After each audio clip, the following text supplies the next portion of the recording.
de intensidad severa.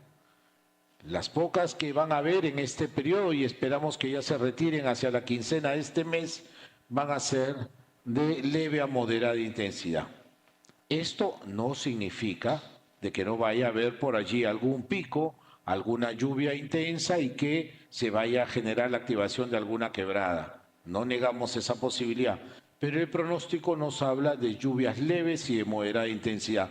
Sin embargo, estamos declarando diversos distritos y diversas provincias en estado de emergencia como consecuencia precisamente de este fenómeno de lluvias intensas.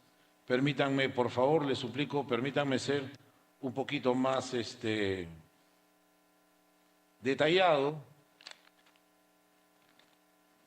Se hizo saber hoy día que este decreto nos hablaba de 57 distritos de 41 provincias de 14 regiones.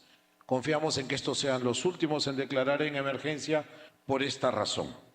Hecho entonces, se está superando ya, Dios gracias, ese fenómeno.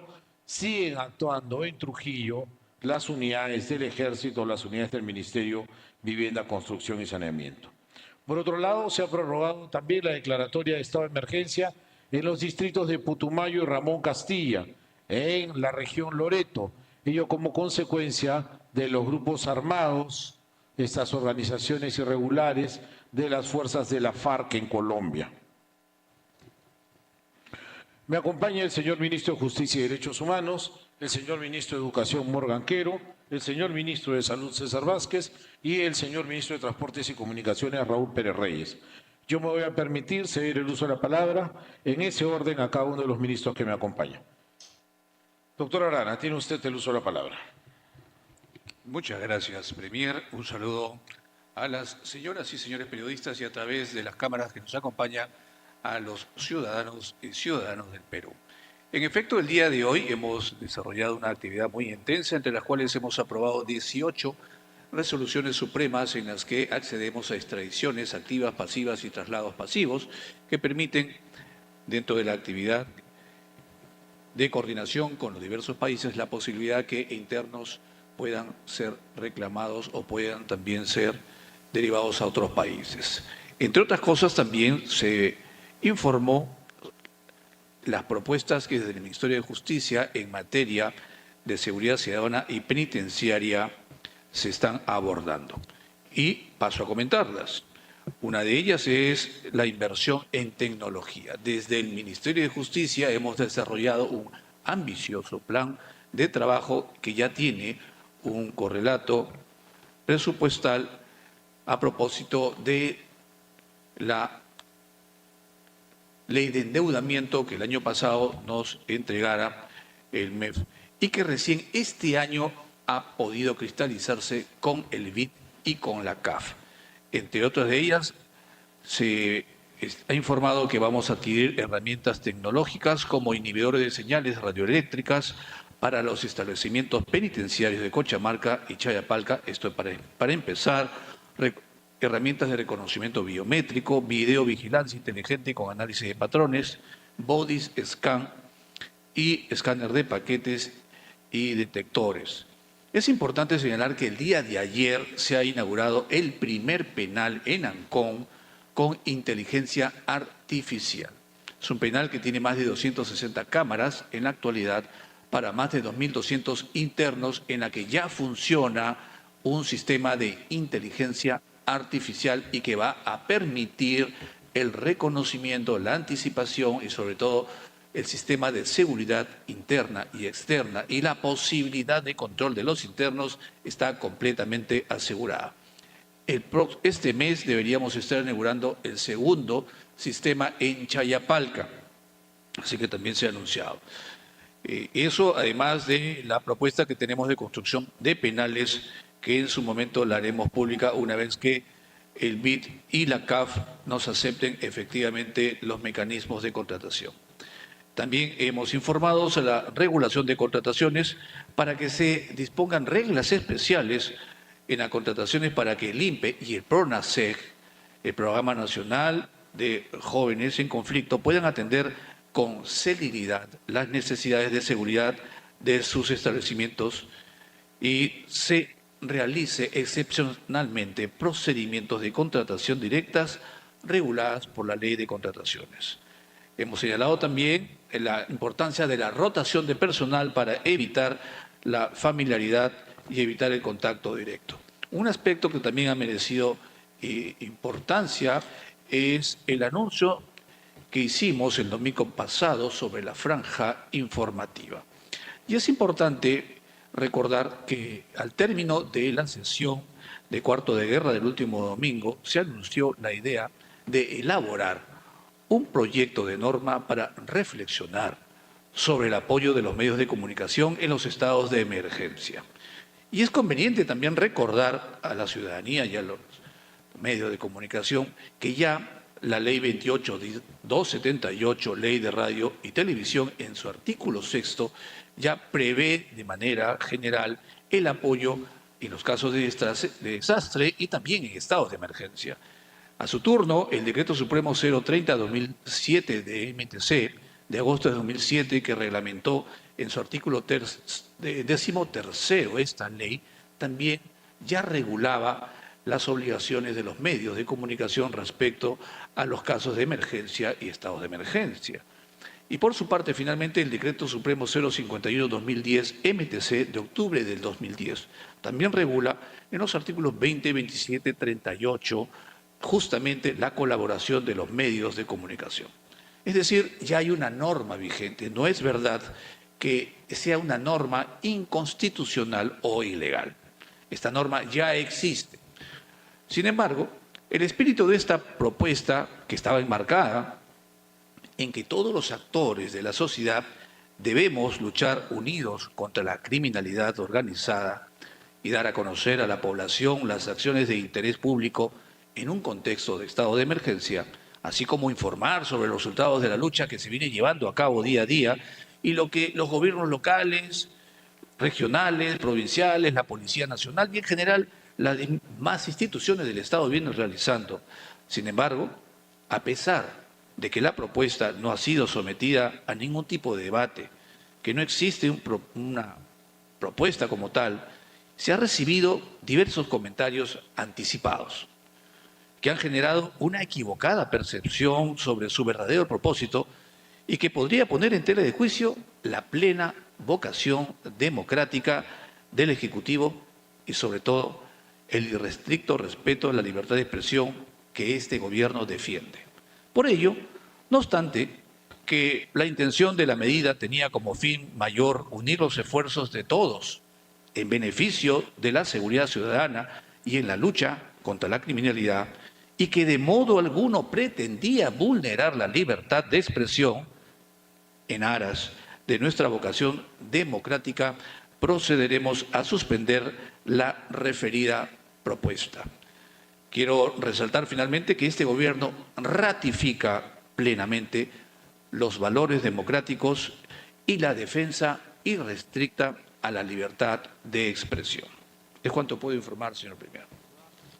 A toda la audiencia que nos sigue a través de los medios de comunicación, queremos en primer lugar informar sobre algunos avances que hemos llevado adelante con el Ministerio del Interior en relación al trabajo en favor de la seguridad de nuestros niños y de nuestras niñas en los colegios públicos y también los colegios privados.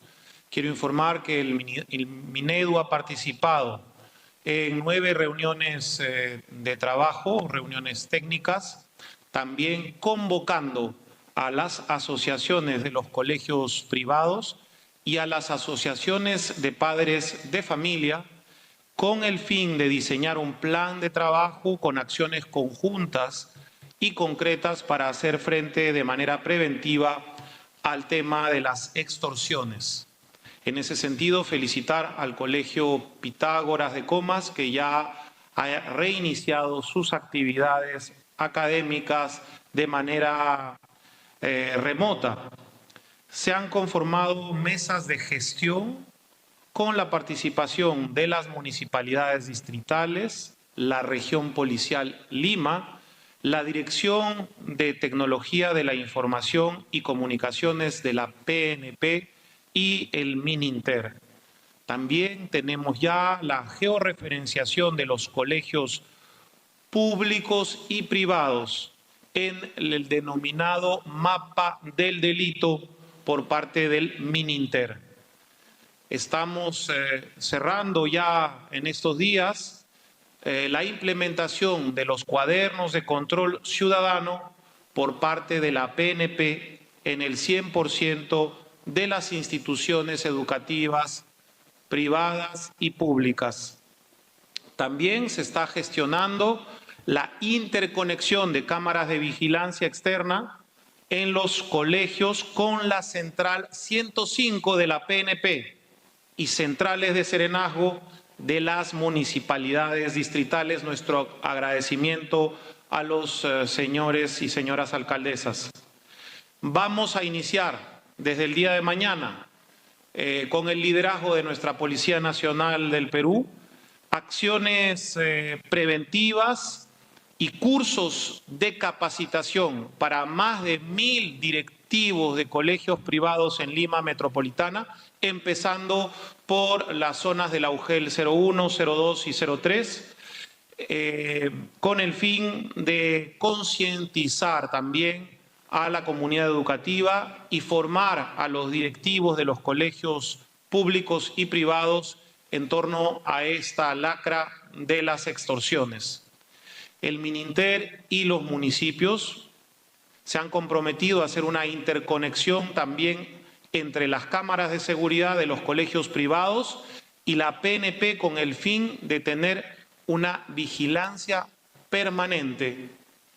Entre los principales acuerdos de estas reuniones técnicas en donde el Minedu ha canalizado el trabajo con las asociaciones de colegios privados, hemos logrado la implementación del Plan Piloto de Seguridad en Lima Norte, con un mapeo de efectivos policiales responsables por cada escuela, una articulación fluida con el serenazgo municipal y una mayor presencia de los serenos, así como operativos multisectoriales con la ATU y Sutran, agradeciendo al señor Ministro de Transportes y Comunicaciones. Todo ello, además de la implementación del plan celador que considera el uso de los días de franco de la PNP al servicio especialmente de los colegios privados, con el fin de fortalecer la seguridad. Del mismo modo, hay mayor presencia de nuestras Fuerzas Armadas en algunas de estas instituciones educativas privadas y públicas, cosa que agradecemos al Ministerio de Defensa. También me gustaría poner a consideración de la opinión pública y gracias a la presentación que pudimos sustentar ante el Consejo de Ministros para llevar adelante y recibir el voto aprobatorio del Consejo de Ministros en favor de la declaratoria de interés del evento Global eSports 2025 Tour, que se llevará a cabo en la ciudad de Lima del 1 al 7 de junio. Esto tiene que ver con la participación de más de 100 gamers o jugadores de los 5 continentes en un evento mundial, acompañando también a cada uno de estos jugadores, de estos equipos, con delegaciones técnicas, autoridades deportivas, árbitros, jueces internacionales, que llegará a reunir alrededor de 15.000 espectadores de manera presencial. Como en otras ocasiones, como en los 5 mundiales que hemos organizado también, el Perú ha organizado el año pasado, en este caso se solicitó esta declaratoria de interés nacional. Es un evento de vital importancia porque justamente impulsa también nuestro crecimiento económico, nuestro crecimiento deportivo y proyecta al Perú internacionalmente al mismo tiempo que fortalece nuestra infraestructura digital.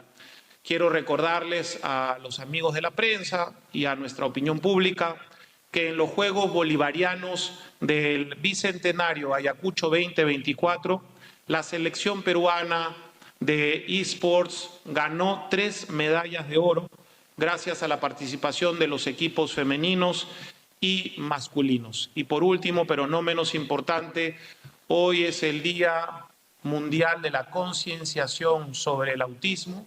Tenemos 28.000 registros en CONADIS, más de 15.000 estudiantes que tienen esta condición y de ellos el 90% son menores de 11 años y por lo tanto nosotros rechazamos de manera categórica y contundente cualquier forma de discriminación en contra de las personas que tengan algún tipo de autismo, que es una condición diferente y que, de la que tenemos que estar también orgullosos y reconocidos, porque durante muchos años lo que más daño le hacía a las personas y a las familias en esta condición ha sido una lamentable discriminación de esta circunstancia, esta condición que tienen las personas con algún tipo de autismo. Así que nuestra solidaridad también con las familias peruanas que enfrentan esta situación de discriminación y todo el compromiso desde el Ministerio de Educación para trabajar de manera integrada, coordinada, en materia de reconocimiento a las personas en condición de autismo. Señor ministro, muchas gracias. Vamos a seguir el uso de la palabra ahora al señor ministro de Salud, el doctor César Vázquez. Muchas gracias, Premier. Señores de la prensa, a través de ustedes al Perú entero. Como es de su conocimiento, el día de ayer estuvimos a pedido nuestro participando en la Comisión de Salud del Congreso de la República sobre el problema de los sueros de cloruro de sodio que han generado enfermedad grave y muerte. No está de más decir que este gobierno y el Ministerio de Salud acoge el sentimiento del dolor, se solidariza con las víctimas y en clara muestra de responsabilidad política seguirá esclareciendo las responsabilidades y sobre todo buscando que se paguen las responsabilidades con sus máximas sanciones de acuerdo a ley y en ese camino seguimos. Anunciar también a la población que estamos trabajando, afinando algunas mejoras, algunas observaciones en el decreto de urgencia que hoy en debate en el Consejo de Ministros tuvo algunos aportes importantes y que seguramente en el transcurso del día ya en una sesión virtual se estará aprobando.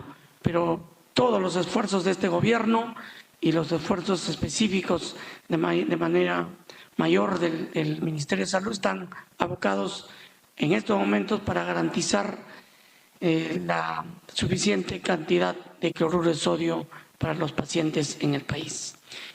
En estos tiempos, otras preocupaciones mayores siempre abordaban nuestro sistema de salud pública. Recordarán ustedes, 2023, 2024, el dengue a estas alturas nos tenía prácticamente en vila con números de casos absolutamente elevados, no solamente aquí en el Perú, sino a nivel de Sudamérica, con lamentables alto número de muertes. Eso nos ha obligado a ir mejorando también nuestro sistema de respuesta, no solamente en el trabajo hospitalario, sino sobre todo en el trabajo preventivo. Y hemos reforzado, obviamente, las visitas domiciliarias, el control larvario, el trabajo articulado con los gobiernos locales, los gobiernos regionales y también la sociedad civil organizada. Y todo este esfuerzo conjunto nos permite hoy decir que muchos opinólogos se equivocaron cuando al comienzo del año auguraban que este año sería apocalíptico y que tendríamos cifras muy superiores a años anteriores. Puedo decirles ahora con total tranquilidad que el tema está controlado por parte de nuestro sistema de Salud. Hoy tenemos prácticamente la quinta parte de casos de lo que a estas alturas teníamos el año pasado. Nuestro número de muertes también es mucho menor, 77% menos, y vamos a seguir trabajando, vamos a seguir dándole los recursos necesarios. Hemos comenzado a emplear este año la vacuna contra el dengue, luego de que se hicieran todas las pruebas y las evidencias científicas para su uso, y vamos a seguir trabajando en ese esfuerzo.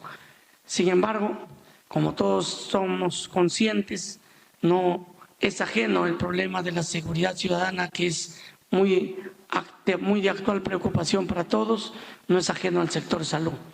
Desde el sector salud también estamos nosotros haciendo los esfuerzos para contribuir a combatir este grave problema público. Como parte de las conclusiones de los análisis del cuarto de guerra, la Presidenta de la República tomó la decisión y nos dispuso para que nosotros desde el sector salud le demos mucho más énfasis a la salud mental, sobre todo aquella preventiva trabajada en los niños y adolescentes, en los colegios, en las comunidades, donde los índices de violencia son altos, donde comienza la verdadera dificultad de violencia que hoy se muestra muy cruel en el día a día. Las adicciones también a ciertas drogas que hacen que nuestros jóvenes se pierdan y se hagan cada vez más violentas. La seguridad ciudadana es una tarea de todos y creo que esto lo estamos comprendiendo poco a poco cada vez más.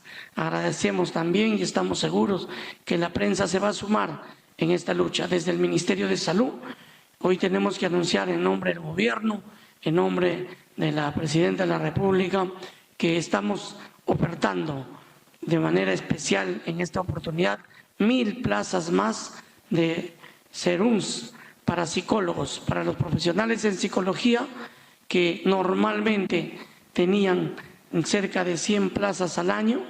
Este año, y el examen es este domingo 6 de abril, participarán todos los profesionales de psicología para poder tener una plaza remunerada con más o menos 5.500 soles de sueldo, con todos los beneficios bajo el régimen 276, para que con ellos trabajemos con mayor fuerza, no solo en los colegios, con los jóvenes, los adolescentes, los niños, en las comunidades, para hacer un trabajo a largo plazo, porque este tema de la violencia es un producto, obviamente, de muchos factores, entre ellos el descuido en la formación en los primeros años de vida, en la sociedad y el ambiente en el que se forman, y donde nosotros queremos intervenir en la raíz del problema. Muchas gracias. Muchas gracias, señor ministro. Finalmente voy a ceder el uso de la palabra al señor Raúl Pérez Reyes, ministro de Transportes y Comunicaciones. Adelante, Raúl. Gracias, Premier. Muy buenas tardes a los señores de la prensa.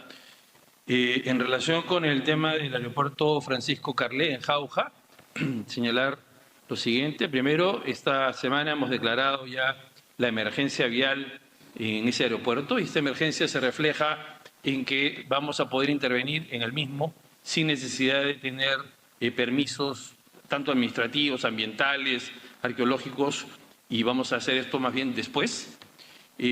Complementando esta medida de tipo administrativa, que es la emergencia, estamos trabajando, espero que en los siguientes 2 días podamos ya tener aprobado y publicado un decreto de urgencia que va a permitir que el Ministerio de Transportes sea el que intervenga directamente en este aeropuerto, particularmente en la pista, que hay que hacer un repavimentado en la zona media del aeropuerto, en 1/3 de la pista. No va a ser Corpac, sino va a ser el Ministerio el que va a hacer esta obra, para poder hacer una intervención mucho más rápida que nos permita tener un plazo bastante menor a 4 semanas repavimentada la parte intermedia de la pista y, por lo tanto, en operación ya los vuelos comerciales en la ciudad de Jauja. Luego está el tema también del Aeropuerto Internacional Jorge Chávez, el nuevo Aeropuerto Internacional Jorge Chávez. El día de ayer en la noche hemos estado presentes justamente con el equipo técnico del MTC, visitando las instalaciones e inspeccionando el proceso de ejercicio que ha estado haciendo una de las aerolíneas, la TAM, viendo justamente todo el proceso de coordinación. Se han hecho algunas mejoras importantes en el proceso de coordinación del trabajo alrededor de los puestos de estacionamiento de los aviones, ¿no? Se ha visto el proceso ya de aproximar la nave, han ingresado 2 naves, afortunadamente había una tercera nave estacionada al costado, con lo cual de facto hemos tenido 3 aeronaves en el proceso. Se han visto las dimensiones, el trabajo operativo de los ramperos, del acercamiento de la nave en condiciones seguras, así que todo ha funcionado bastante bien.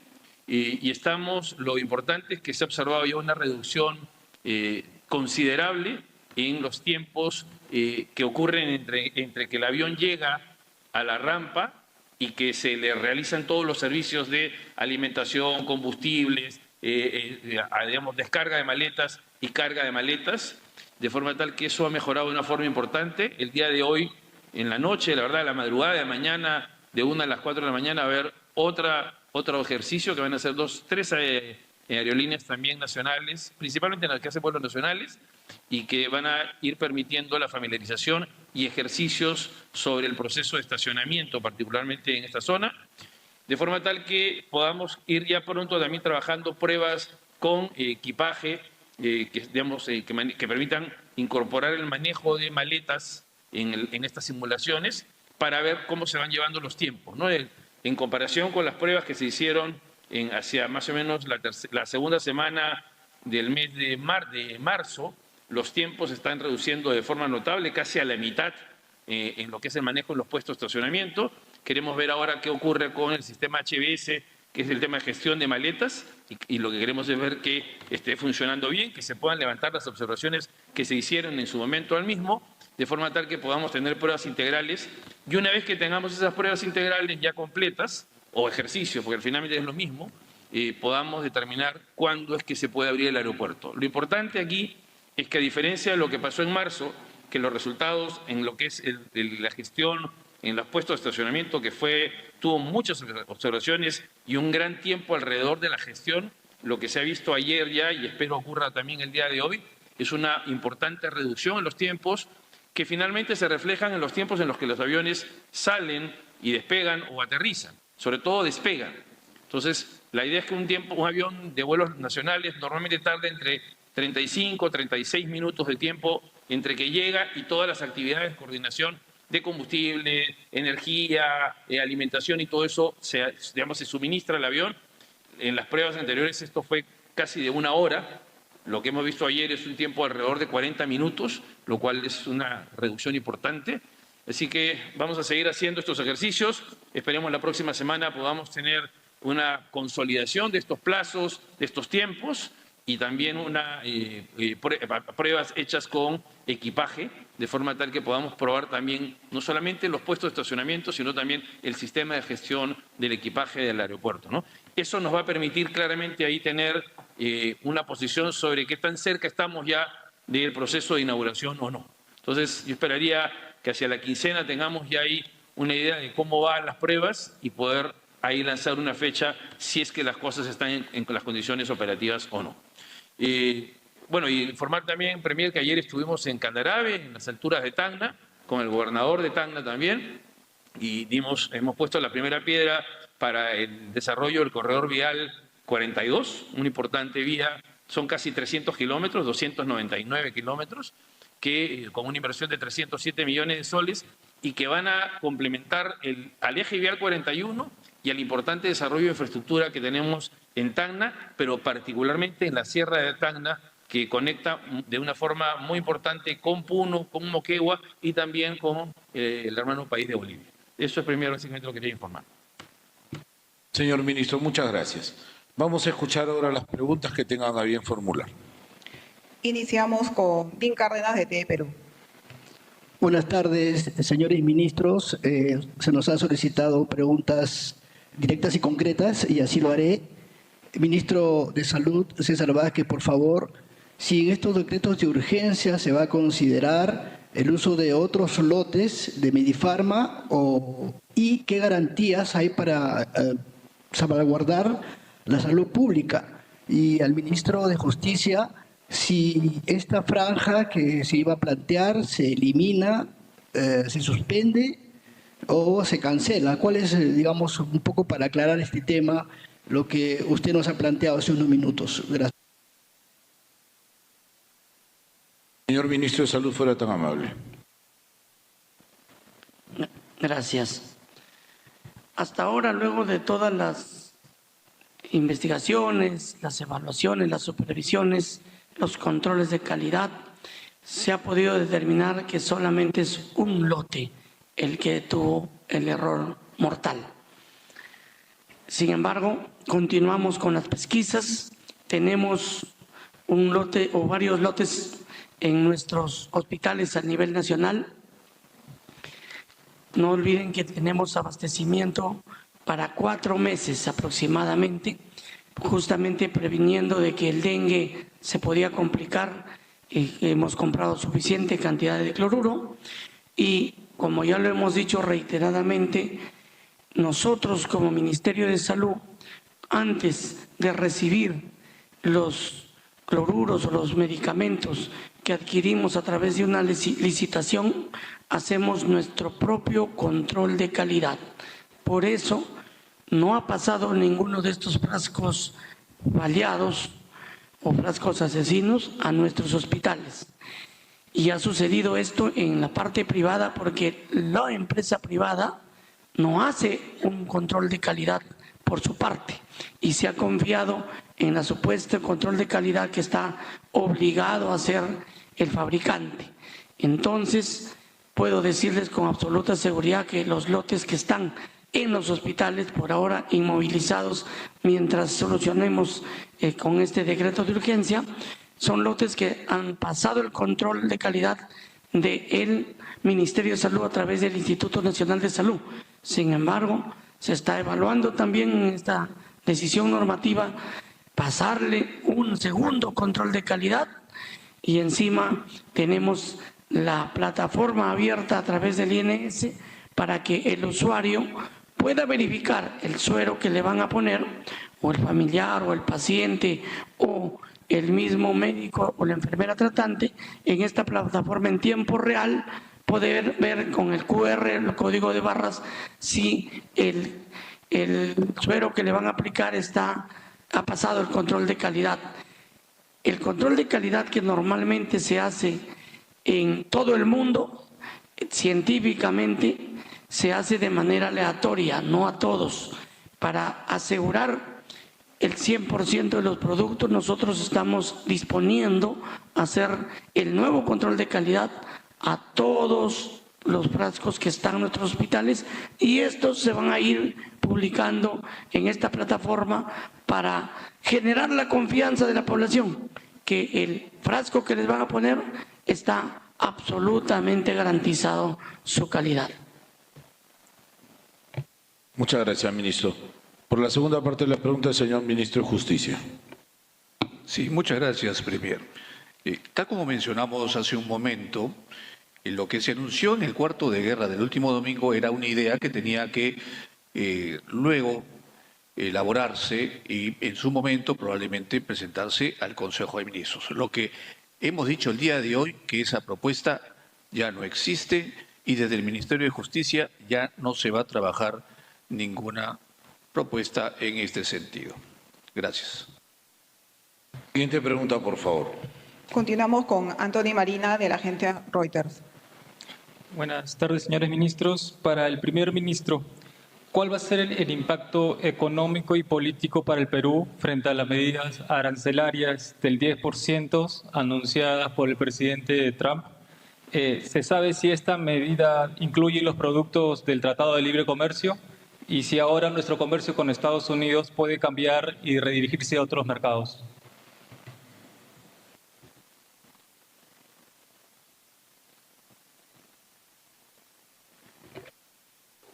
Pues mire usted, la noticia es verdaderamente fresca, nos hemos enterado hace algunas horas nada más, y en lo que al Perú respecta, vemos que estas anunciadas tarifas recíprocas se mantienen en 10%. Lo que no tenemos precisión es exactamente a qué producto se está afectando. Hay algunas voces que nos dicen que se tratan básicamente de automóviles y productos de esta naturaleza. Sin embargo, estamos esperando nosotros tener una precisión mayor. En todo caso, tengas en cuenta que estos son para los productos que exportamos, ¿ok? No vemos posibilidades para que lo previsto en el Tratado de Libre Comercio se vea afectado. Sin embargo, reitero, esto es una noticia, como ustedes lo llaman, en desarrollo. Esperamos nosotros conocer en detalle el contenido de esta decisión para a partir de allí poder tomar la temperatura exactamente y conocer el impacto por un lado. Y por otro lado, Estados Unidos es un socio comercial muy importante. No obstante ello, la economía peruana es una economía abierta al mercado y siempre tenemos la necesidad de buscar otros nuevos mercados o ampliar los que ya tenemos, reforzándolos. Continuamos con Fernando Palomares, de Prensa Perú. Buenas tardes, señor Premier Gustavo Adriancén, señores ministros, colegas y a todo el país que nos ve a través de los medios de comunicación a esta hora de la tarde. Solamente en segundos desearle feliz día a usted, señor Premier, y a su colega, el ministro Arana, y a todo el país, a los dignos profesionales del derecho.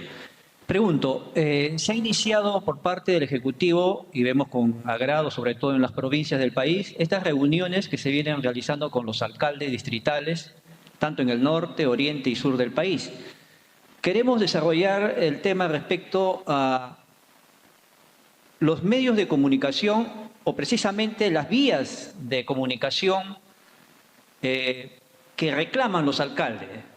Vías de comunicación terrestres, férreas, aéreas, y queremos conocer en detalle cómo va esta política tanto en el norte, oriente y sur del país. Por favor, al señor ministro de Transporte y Comunicaciones. Gracias. Gracias, señor. El ministro de Transportes y Comunicaciones va a absolver la pregunta. Ok. Sí, mire, lo que estamos nosotros trabajando es en varios niveles, ¿no? Primero tenemos un grupo importante de vías que hoy están concesionadas, más o menos estamos hablando de unos casi 7.000 kilómetros del total de 23.000 de vías nacionales están concesionadas.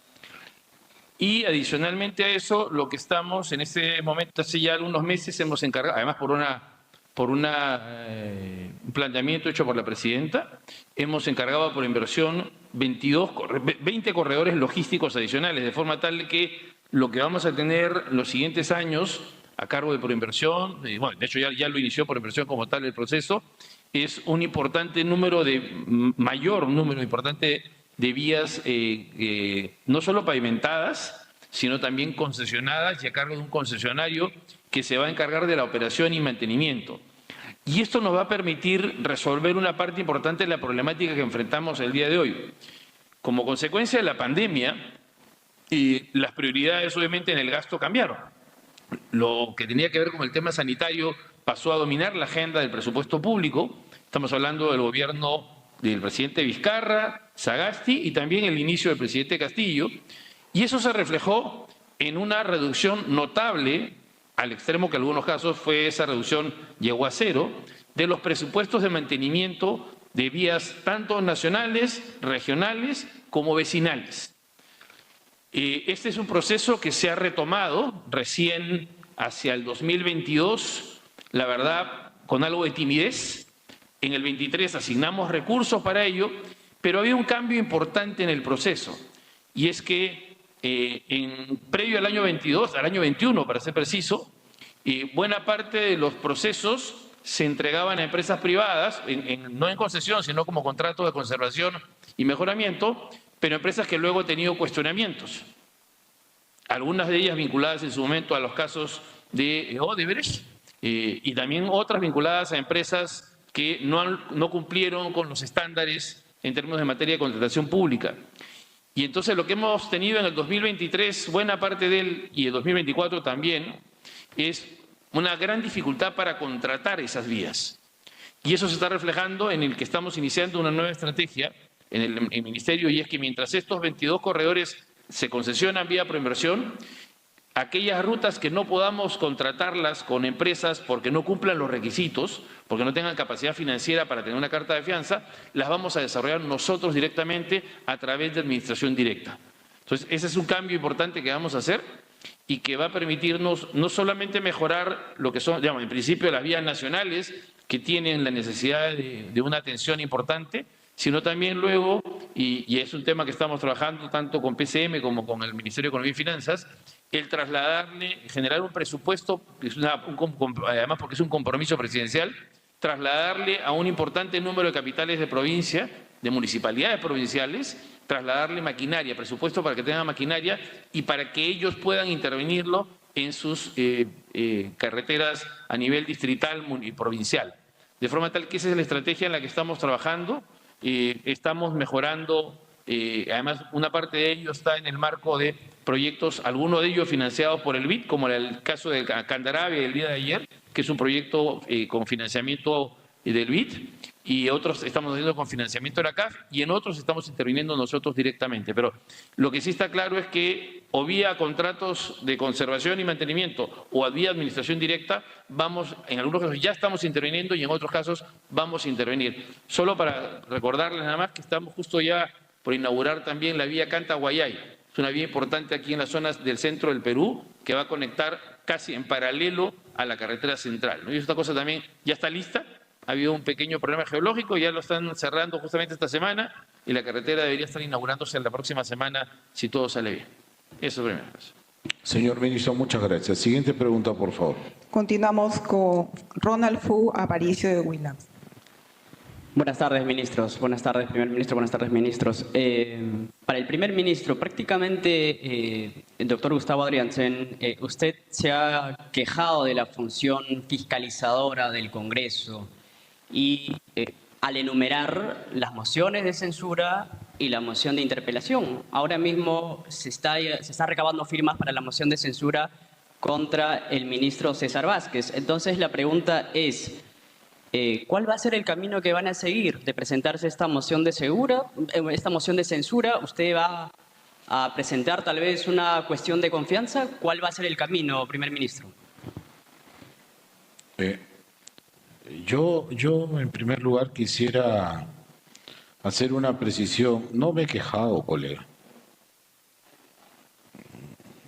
Lo que he expresado ha sido que me llama la atención que este ejercicio de práctica parlamentaria haya contenido primero la censura del ministro Rómulo Mucho, luego la censura del ministro Santibáñez.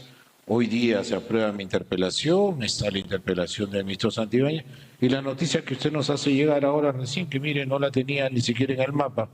Por supuesto que me preocupa, se trata del gabinete de ministros que yo presido y mire usted, me sorprende sobremanera porque también hay una actividad parlamentaria que se ha perdido, se denomina estación de preguntas. Si los señores ministros tienen la disposición plena de acudir al Congreso, ¿por qué el Congreso, antes de llegar a la interpelación y a la eventual censura, no escuchan primero? Formulan un pliego interrogatorio y con ese pliego interrogatorio los señores ministros podemos concurrir al Pleno a responder a aquellas inquietudes que tengan. Esta celeridad inusitada para plantear estas acciones parlamentarias que están en su derecho, eso no lo puedo cuestionar. Sin embargo, yo creo que en esta relación Ejecutivo-Congreso de la República podríamos utilizar otras prácticas parlamentarias y con el único ánimo de fortalecer esta relación. No obstante, yo no dejo de decir que respetamos plenamente el derecho de las minorías, que se ve consagrado precisamente en estas prácticas parlamentarias de interpelaciones, censuras y la olvidada estación de preguntas. Siguiente, por favor. Josué Chávez, de La República. Buenas tardes, señores ministros. Señor Gustavo Adrianzen, mi pregunta es si usted confrontaría al Congreso por la situación del ministro de Salud, César Vázquez, o si usted considera que solo las minorías quieran fuera al ministro de Salud. En ese sentido, mi pregunta es, ¿bajo qué condiciones o términos el gobierno establece o quiere mantener a un ministro que es cuestionado por el caso de los sueros fisiológicos, que ha dejado fallecidas a 4 personas, lamentablemente incluida una bebé?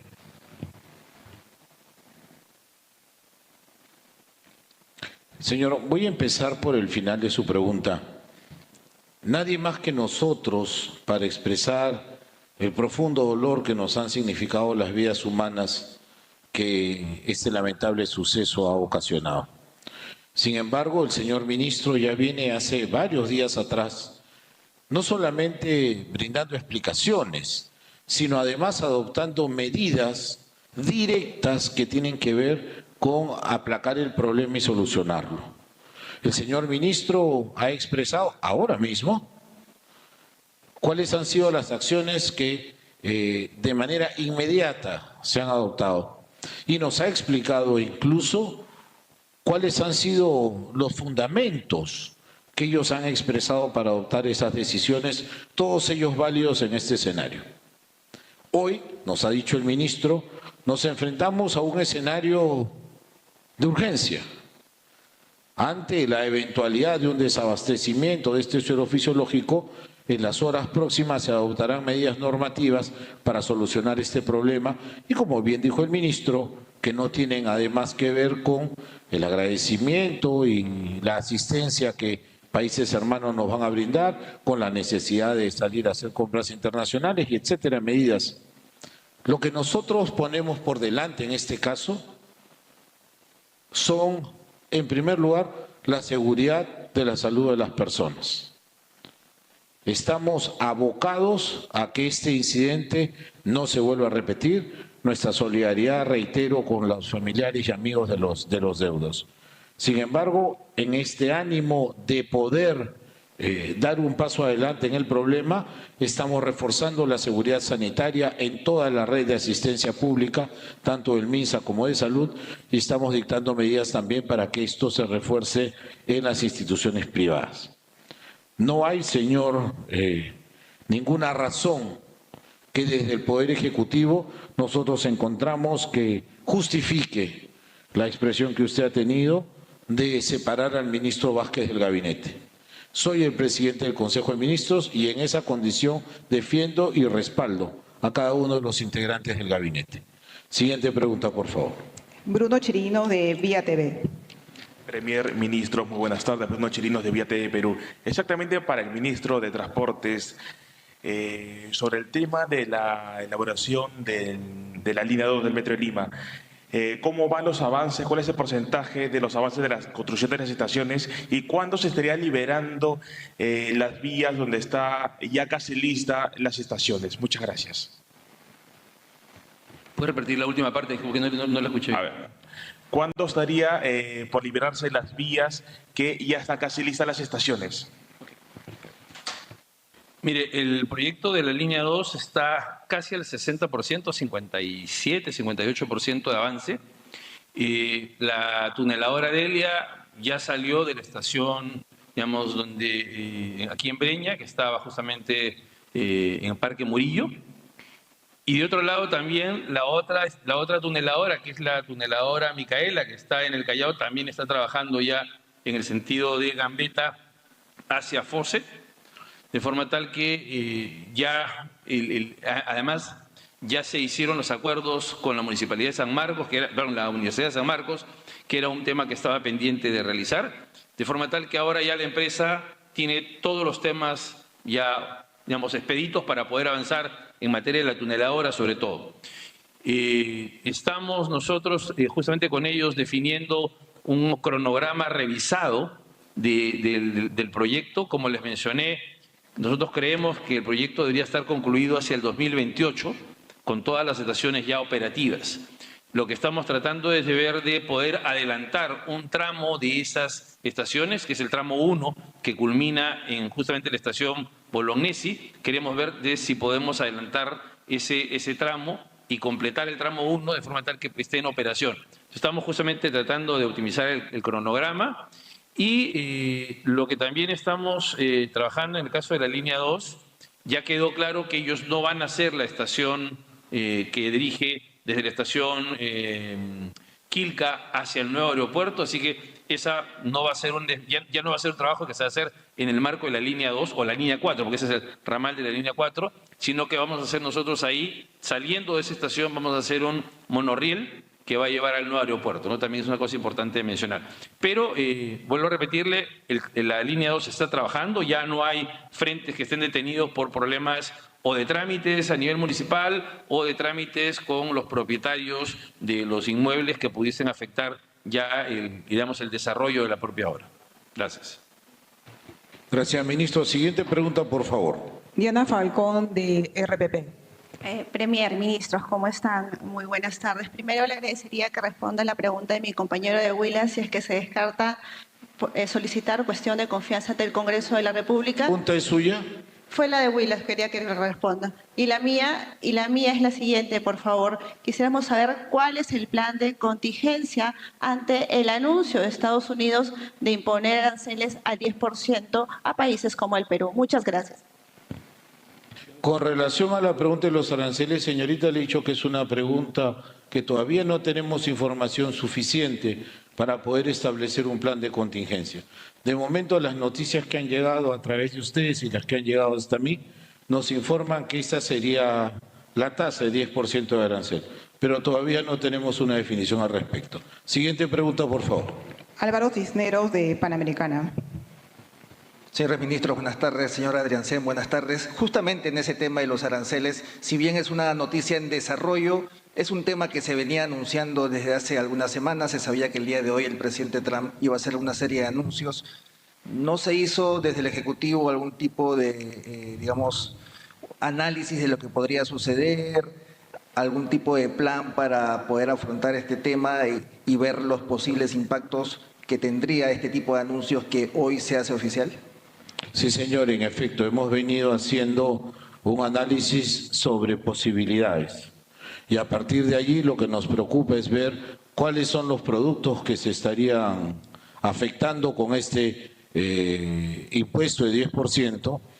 Vamos a ver si son nuestros principales productos, de qué naturaleza son estos y luego tenemos que también tener en consideración, por ejemplo, quiénes son nuestros competidores en estas exportaciones. Pero reitero, todavía hasta ese momento lo que podemos saber es que Latinoamérica en general estaría siendo afectada con 10% y a partir de allí no toda la región compite con nosotros con productos, por ejemplo, me refiero a los agroindustriales, perdón, a los productos de agroexportación.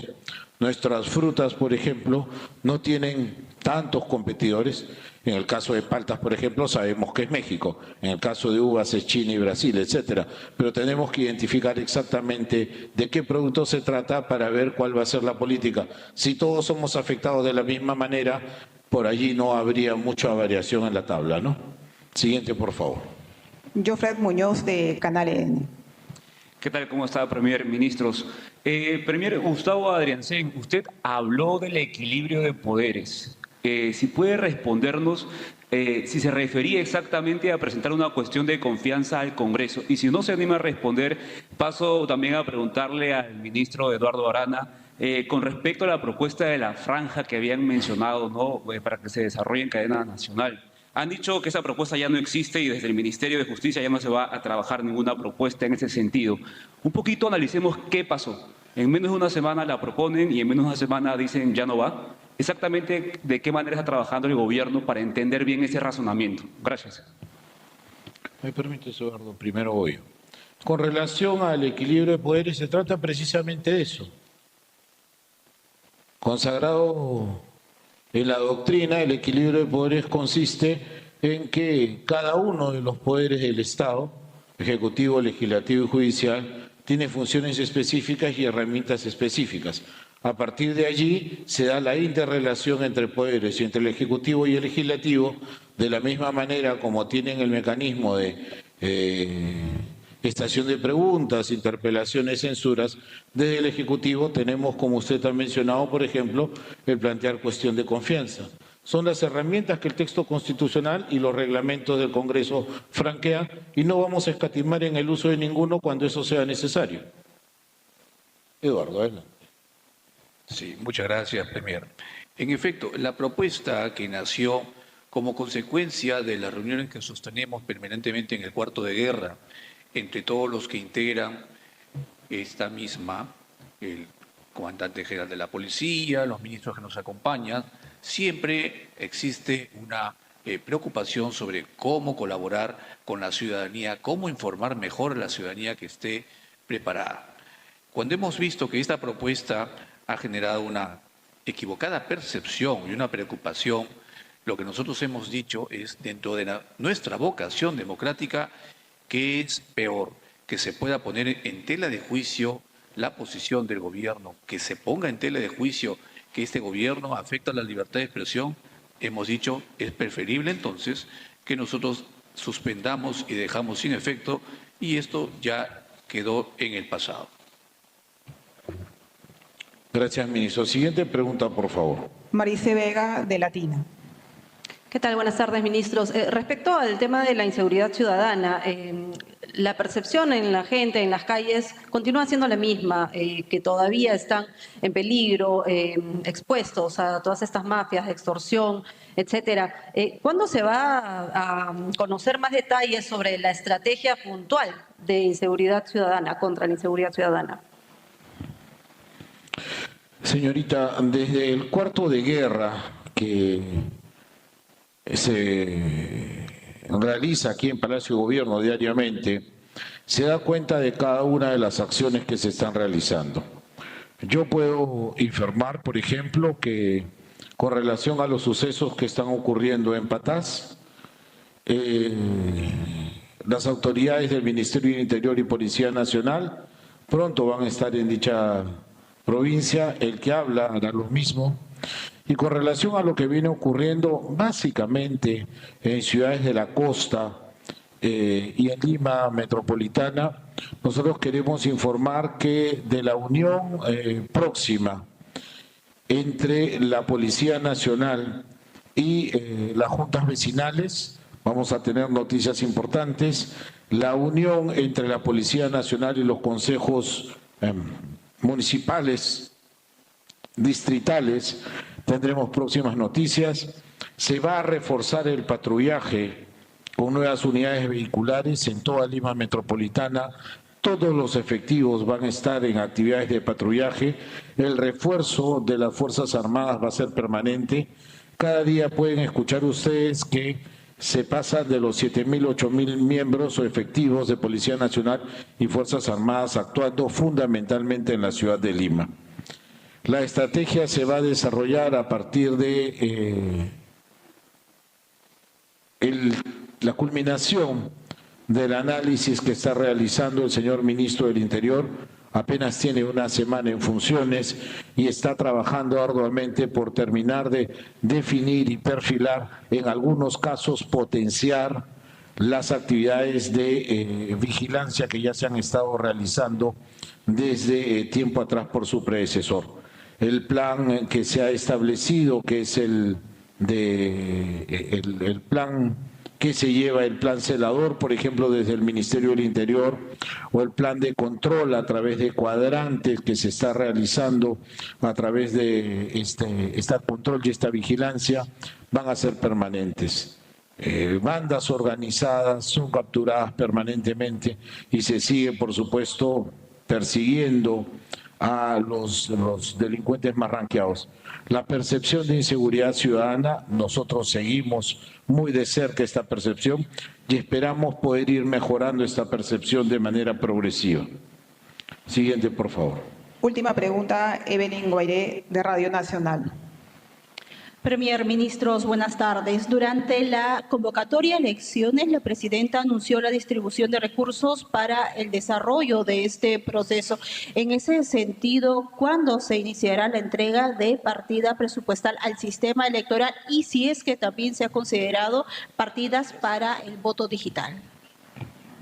Sí, efectivamente, Eduardo, nuestro ministro de Justicia, me informa, y yo no hago sino ratificarlo, que la primera transferencia presupuestal a las entidades integrantes del sistema electoral, Jurado Nacional de Elecciones, RENIEC y OMPE, ya se ha efectuado. Hemos tenido hasta 3 reuniones ya con los representantes del sistema electoral. Ellos están conformes con esta primera transferencia presupuestal y a requerimiento, me parece que va a ser en unos meses todavía, según surja la necesidad, se hará la segunda transferencia presupuestal. Pero por favor yo quiero reiterar el compromiso de la señora presidenta Dina Boluarte. Ella ha garantizado el mensaje a la nación que la provisión de recursos presupuestales que el sistema electoral requiera para las elecciones está absolutamente asegurado. Por otro lado, quiero decir que el sistema electoral va a llevar adelante primero unas elecciones complementarias, también va a llevar adelante procesos de revocatoria durante este año y el año próximo van a ser los procesos electorales generales. No hay más preguntas, les agradecemos muchísimo su participación. Buenas tardes.